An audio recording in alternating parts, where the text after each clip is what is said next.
Yay! We saw another movie. I was highly disappointed because I must have misread it. I thought this movie was Fantastic Breasts, but There were zero breasts at all. oh no, and Keeney showed hers a little bit. And a little cleavage there. A little bit. Yeah, I don't know why there's never been a porn parody of the first one called Fantastic Breasts and Where to Fondle Them. I don't know why that's never happened. Do enough searching, it's probably out there. It probably is. There's Pokemon porn parodies. It's called Strokeamon. That's not a joke. Look that up. That's for real. That's ridiculous. So we just saw Fantastic Beasts: The Crimes of Grindelwald. This movie's getting torn apart by critics, and while it's not a great movie, I don't think it's nearly as bad as the critics are saying it was. No, it wasn't that bad. It's not hard to follow if you know the story, if you've seen the Harry Potter movies and you know the story. I mean, is it as good as the Harry Potter films? No. No, not at all, but it's in that world. If you want a little bit more of Harry Potter universe, I mean, they go to fucking Hogwarts. Yeah, Hogwarts is in this. Yeah. You got some characters from Harry Potter. You got characters related to Harry Potter. You hear a lot of the last names, and you're like, okay, I can't remember right offhand, but like, okay, I know this person's great-grandchildren or whatever, because they make it a point to say their last name very loudly, so you know who that is. Yeah, like the Lestrange girl. Well, we already kind of knew that going in that she was going to be turn into a villain. Yeah, but like, you know who that is from the Harry Potter world. And Bellatrix is like my favorite character in all the Harry Potter. Like, I love Bellatrix Lestrange. Like, my favorite performances in all of the Potter films are hers. Like, she's just a villain because she's just fucking evil, and I love that. Yeah. The movie is, while it's a little contrived, it's a little cram some shit down your throat feeling at times, it was still entertaining, visually stunning. Oh, yeah. There were some awesome parts, especially with the animals flying around and shit. There's this gigantic, crazy-looking psycho animal that Newt Scamander, like, calms down and gets into his case, and when he brings that thing back out later, it, like, rains down hellfire on everybody. That guy's a fucking weirdo. Eddie Redmayne is so good in these movies. Yeah. He's an absolute lunatic weirdo person. Well, you can tell that he has like a touch of some kind of like Asperger's or autism or something like that. They make it very clear that he's not completely, I hate to use the term normal because I don't like that term, but he's not like everybody else. Like mentally, not just because he's a magician, but he's living not right in the head. Yeah. But which is what makes him love animals so much more than people. Yeah. That's his thing. He likes those animals. Mm-hmm. And all the animals that we're introduced to when we get to his home in London, oh god, they're cool as shit. Yeah. He's got like a biodome inside his basement. I love just the imagination part of that, where you can go into a briefcase and it's a whole another world. Or you like go into his basement and there's like oceans and forests and shit. Like, so that's cool. just cool. And I like that the way that J.K. Rowling wrote these Harry Potter stories. She wrote it to where, yeah, I mean, we are limitless. I mean, there are limits, but they're just so they can do whatever they want, and it makes sense because, hey, well, how could you do that? Magic. Yeah, exactly. It's magic. They're not in the real world; they're in the magic world. So, like, it's obviously like they overlap each other. Because you can walk through like a statue and you're on the same street, but it's all magic people, not regular people. Well, they kind of do that in the other with the platform 9 3/4. It's kind of the same thing, but it's just cool. But that lets you get away with so much more stuff. And they don't have to explain it, which is great. They don't have to like, here, we're going to sit down and have 10 minutes of exposition of how this all works. You don't have to know. It's magic. It's a flying cat dragon monster. It's magic. Who cares? I actually thought that cat monster thing was kind of adorable, especially when it calmed down. It's like that. I was like, oh, it's so cute. Yeah. It's a Chinese dragon. Yeah, it was cool. Yeah, I mean, Like I said, I didn't love this movie like as much as I love the Harry Potter films, and I do think the first Fantastic Beasts movie was a little better than this one, but it's not nearly as bad as the critics are saying it is. It's still fun. You're still entertained. There's definitely funny parts, especially in the beginning, because they kill a baby. Yeah. Actually, it's not even a baby. It's a toddler. He's a toddler, but yeah, he totally gets murderized. But one thing I like about it, and it's right in the beginning, so we're not spoiling much. It's like this is in the first 10 minutes of the film. Grindelwald walks out. He kind of he didn't want to have to do it. But in his mind, he still had to do it because he couldn't do it himself. Somebody else did it. And he walked out. He was sad that kid had to die. But the kid had to die because we like to see that happen. This is good character development. Mm-hmm. You can tell he's not a 100% bad guy. No, there's something there's some good in him. It's just a matter, and like He just wants that dumble dick. He wants to be Dumbledorked. We'll talk about that right away. Jude Law as Dumbledore. This movie needed way more of that. He was so good. Yeah. Because I was like, Jude Law, it doesn't really look like him that much, but in the movie, it feels like, yeah, this is young Dumbledore. He's got the right attitude. It might not look like him. His demeanor, yeah. But, I mean, when he's in Harry Potter movies, he's got a cloak and a pointy hat and a big old beard, so you don't know what he really looks like under there. Well, I like they show the progression, because if you remember when they show Dumbledore when he first meets Tom Riddle back in like the late 50s, early 60s, his hair is kind of long and he's kind of got a long beard. So it looks like now is when he started growing his beard, and then just never cut it again. Like 100 years later. The one character got me wondering. The old dude. That's Nicholas Flamel. Do you mean to explain who Nicholas Flamel is? Yeah, because like I know who that character is, or I don't know, but he looks Did you notice familiar. in the background that thing when he opened his thing, there was that little stone in there? He's the guy that owned the Sorcerer's Stone. He's the one in the first Harry Potter when he was the co-owner of the Sorcerer's Stone, and when they destroy it, they're like, yes, he will die now. So he'd been living for hundreds of years. But yeah, that's who that was, Nikolai, or I think he called him some Nikolai, but it's Nicholas Flamel. Okay, yeah. Like I knew I was supposed to know who that guy was, but I haven't watched all the other movies in a long time. It's been a while since I've seen them all, but I've watched them all so many times, and I've only read up to the third book. It's hard for me to read books now because of the stuff with my eye. It gives me a headache to read. Like a comic book I can get through because you can get in and out of it. There's pictures to look at too. Yeah. But after about like 20 pages of reading a book, I got to put it down. And I'm like, oh God. But eventually I do want to read all the rest of the Harry Potter books. Get them books on tape. That's an idea. I might do that. Just walk around the house listening to them all day. That'd be awesome. I want them all read to me by Morgan Freeman. I don't know. That'd be a lot of naps. He'd just soothe you right to sleep, like, Everything's okay in the world right now. Or I want them read to me as Kiefer Sutherland as Jack Bauer reading the Harry Potter books. That'd be great. I want to hear that so bad now.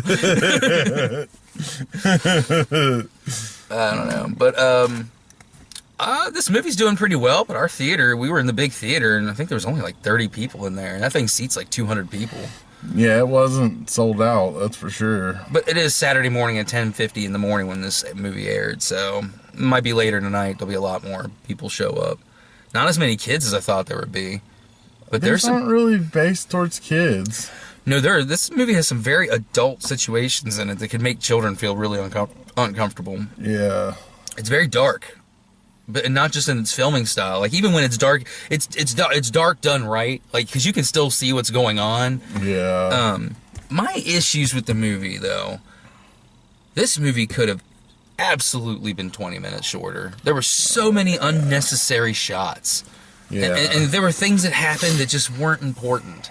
And they were cool to look at, but they were like, all right, like when we see Dan Fogler, the fat dude, like just looking around at stuff. It's like, okay, we get it. You're bewildered. We don't need 15 shots of that. So the only part that aggravated me was when she went to the school and was like looking at her desk, and like an earthquake started happening for no reason. It was like, I think that was just to show, show her entering her own memories. I think that's what it was. I didn't appreciate that at all. Like, why all of a sudden is it you're going, fuck you? Maybe the cameraman had Parkinson's. He might have, but like, they make stabilizers for that shit. Yeah. Or they could have brought in another cameraman. Yeah. They could have used a hard cam and just sat there, just stared at her. Another criticism this movie's getting, we were talking about this on the way out, is that people are shitting all over Johnny Depp's performance. And I thought for the character, I mean, was he reserved? He was pretty reserved for Johnny Depp, but it fit the character. It worked. His performance worked for the character he was playing. I had no problems. He's not Jack Sparrow. No. He's not Jack Sparrow. He's Johnny Depp. He can play other characters. He's not the Mad Hatter. He's not Mordecai. He can be reserved and he looked maniacal, but he really didn't act maniacal. Yeah. And no, I thought he did a good job doing what he did. He gave that excellent speech at the end. Mm-hmm. Like, he made me want to join the dark side. He made some valid points. He really did. But I mean, there was very much a Hitler-esque thing. They're very much making him like an Adolf Hitler, where he can use lies to convince the people of Germany to follow him, because in reality he wanted to exterminate large portions of their population. Yeah. This is another case of, I think a lot of people didn't like this movie because they didn't spoon feed you everything. Not everything. I'm still confused about some things that happened in the movie. Oh, yeah. But this is a trilogy.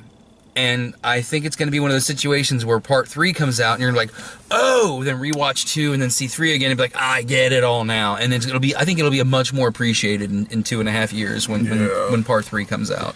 After you watch it a couple more times and you catch all the little things, there was a lot of stuff they were throwing at you. There was a lot going on. Like I said, I'm not going to go, because I don't want to go into spoilers in here, but there were some things I was kind of like, huh?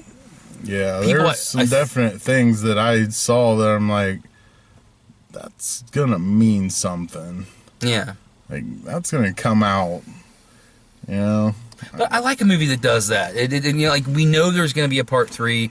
Wait till part 3 to get... Now I want to see part 3 more, because I'm like, I hope they explain this shit. And then they probably will, because J.K. Rowling is a fantastic writer. Yeah. So, while I don't think this movie was great, I do think it's so much better than the critics are just shitting on this movie. I'm starting to think that just any old asshole can be a critic. Mm-hmm. And that most of them only want to be critics so they can fucking hate something. Like, you're not going to actually put out a valid opinion on something. You're going to bash it and talk shit about it just because you think that that's going to get you views or opinion. Like, people are going to like you more because you hate everything. Yeah. No, you're just a fucking dickhead. Like, all the critics that shit all over the last Pirates of the Caribbean movie, and we both fucking loved it. Like, when it was over, I was like, that was great. What? That's why I don't even watch reviews anymore. I don't look up scores of nothing. Oh, the score. I don't those pay people are attention to that. fucking retarded. Rotten Tomatoes is bullshit. I don't go to Rotten Tomatoes It's for just anything. a bunch of fucking idiots. Like, you have no sense of what I like. You're a fucking idiot with a stick up your ass. Mm-hmm. Like, you bitch at the fucking people at Starbucks because they didn't put enough shots of fucking cream in your crappy coffee. Yeah. Like, you want to see the manager. I don't care about your opinion. Like, or those people who they shit all over. Like, my sister posted a thing about taking her daughter to the Starbucks. We'll bring that up real quick. And people are in the comment, oh, I hate Starbucks. Are they too expensive? Yeah, but if you ever had Starbucks, it's fucking delicious. it's really good. I've never had it, but I mean, it's I don't care if it sucks or it's too expensive. It's a fucking brilliant marketing idea. It's a fucking coffee shop you could drive your car up to and say some stupid words and get a coffee for $5 or $10. If you're fucking stupid enough to buy it, why be mad at them? Well, it's the whole They're idea, making money. If you don't like it, don't go there. Yeah. And this is the same with these kind of movies. If you're going into a movie to hate on it, don't go. Yeah, exactly. Don't go. You know, I mean, and this is a case of I went into this because I love the Harry Potter films. In fact, when I listed my top 10 favorite films of all time, Deathly Hallows 2 was in that. And I got feel like, oh, you just like it because it's popular. really, I'm the guy that tends to stay away from things. And I'm not one of those people that hate things just because they're popular. It's when there's too much oversaturation. It can kind of sometimes make me shy away from things. You've gotten better about that lately. You've given more stuff a chance that has been popular. But we have friends that used to make comments about me. Oh, you just hate stuff because it's popular. I own some Maroon 5 albums. I own some Rihanna albums. You know. I don't hate things just because they're popular. It's just the popularity can tend to make me want to stay away from it. Not hate it, just like, I'm not going to watch that just yet. Yeah. Give it a couple years and then watch it and be like, all right, cool. When the hype dies down. But this is another case of one of those movies I think people are like, oh, it's a Harry Potter movie I get to shit on, and I'm going to shit on it. And they did, and I don't think it deserved it. I mean, it's your opinion. If you watch this movie and you just flat out didn't like it, that's fine. But if you went into it, I'm going to hate this, and you came out, oh, I can't wait to talk about how much I hated this, go to hell. It's not a Harry Potter movie anyways. It's the Wizarding World. It's in the universe, but it's not Harry Potter. No. Everybody's like, ooh, where's Hermione? Ooh, I want to see Ron. Oh. I'm waiting for some poor redheaded people to show up just to show the Weasley family line. Hilarious. Well, power's dying down on the camera because I didn't charge it, so we'll just. I recommend it. I mean, if you're not a Harry Potter fan, no, you're not going to like it. This isn't going to be the movie that changes your mind. But if you like the Harry Potter movies, that you like the Wizarding World, yeah, give it a chance. Go in with an open mind. We both did, and it wasn't bad. Yeah. Solid B. Like, if on a score of 1 to 100, I'd give it like an 85. Like, right there, a B. Good solid 80. Yeah, see? Yeah, that's not bad. Like, between a C plus and a regular B is where this movie falls. Yeah. There's nothing wrong with that. I'm not going to run right back in and see it again, but I'll pick it up eventually. Mm-hmm. Yeah, next year's next year's Black Friday, it'll be out had been on Blu-ray for a while. I'll wait till then and get it for $9 on Black Friday. Yeah, exactly. So we'll go over the trailers real quick and then we'll get the fuck out of here because I'm starving. They showed the trailer for Detective Pikachu, which that looks so dumb. I have to see it. It's just the most ridiculous thing. But the live action Alita movie, that looks good. Like, I have a friend my friend Tina. She's like obsessed with the Alita series. She named her daughter after it, and I think that's why she named her Alita. I could be wrong, but I know she's a huge fan, and her daughter's name's Alita. I know that a lot of purists are going to be like, oh, this isn't like the anime, but I thought the trailer looked fantastic. It looked awesome. I didn't even know what it was, but it still looked good to me. Mm-hmm. Like, the only thing I thought weird is, like, the girl looks like a cartoon while everybody else looks normal. She kind of looks like Mantis. Yeah. From Guardians, but I think that's how she looked in the anime. It was just strange. Like, she's absolutely like video game quality with her face, mm-hmm. but everybody else is like actual human quality, movie quality. I thought that was a little odd, but I mean, I don't know. It looked good anyways. Mm-hmm. Like, it looked like a lot of fun. We got the Bumblebee trailer, which I want to see it just because I want to see bad guy John Cena. Yeah, absolutely. Well, I hope I get to see him because, we might not be able to see him. Yeah, I know. You can't see him. He's kind of hard to see. Yeah. And he's wearing camouflage. Like, damn, I really can't see him. He'll never live that down. He'll be 80 and be like, is Cena here? I'm here. Sorry. I can't see you. Well, you guys shut the fuck up with that. Hold on, let me look. Oh, Cena? Cena, are you here? Oh, man, I can't see him. I don't know. You guys are assholes. But, Bumblebee, it actually looks better than the last several Transformers movies, so... Yeah. Give it a try. And he's an actual beetle, so that's cool. And we got one other trailer. What the fuck was it for? Aquaman. Yeah, Aquaman. That looks really good. It did look good. It looked a lot better. They gave him a female counterpart. Well, that's Mara. So it's not going to be just like all, ooga booga, Aquaman. Yeah, that's Amber Heard. That's Mara. Mara in the comics now is like more powerful than him. So, I mean, that looked cool. They looked like they had good chemistry together. Mm-hmm. And one thing I really like what DC's doing because of the success of Wonder Woman, like I've said this in a video, I liked Man of Steel and Batman v Superman. I admit, of all the new DC films, Batman v Superman is the worst. but I still liked it. But it was very unnecessarily dark at points, and so was Yeah. Man of Steel. And I think after they did Wonder Woman, we're like, hey, we can do one of these movies, make it very serious, but vibrant and colorful and Yeah. pleasing to the eye. And it looks like they use that formula. And that's not the storylines are going to be nowhere similar, but that whole presentation is going to be used with Aquaman, and I think that's a good choice. That is a good choice, because underwater could get really blue and really dark and hard to so see. bright and colorful in Atlantis, Yeah. and Yeah, it looked really, really well done on that. So I can't wait to see that. I was worried that they were going to make Black Manta look stupid. No, he looks straight out of the fucking comic book. I was like, sweet. Heck yeah. So there's that. Next week, I don't know if you're going to be able to see anything next week or not, but next week is a lot of shit. There's Wreck-It Ralph 2, that Robin Hood movie that looks pretty good, but more important than all that, Creed 2 comes out next week. Really? Mm-hmm. Never seen a Rocky movie in the theater. I saw Rocky 5 in the Super Saver Cinemas in Florence, or Forest Fair Mall. That's the only one. I never saw any other Rocky movies in the theater. My wife saw Creed 1 in the theater. That same day is when me and Matt went and saw Victor Frankenstein. And we had to make a choice, like, I'd rather see Victor Frankenstein. And we both were like, can't wait for you to see this, or I can't wait for you to see this. And when I saw it, I was like, I fucking love Creed. Oh, yeah, Creed was awesome. I hate to say, it's better than Rocky 3 and 4. Yeah, it really was. I didn't think it was as good as Rocky 1 and 2 or that last Rocky movie, which I love. That last one that's just called Rocky Balboa. Yeah. I love that movie. Didn't Rocky die in this last Creed movie? No, he got cancer. He's diagnosed with cancer, but he didn't die. He didn't die yet. No. He might die in this one.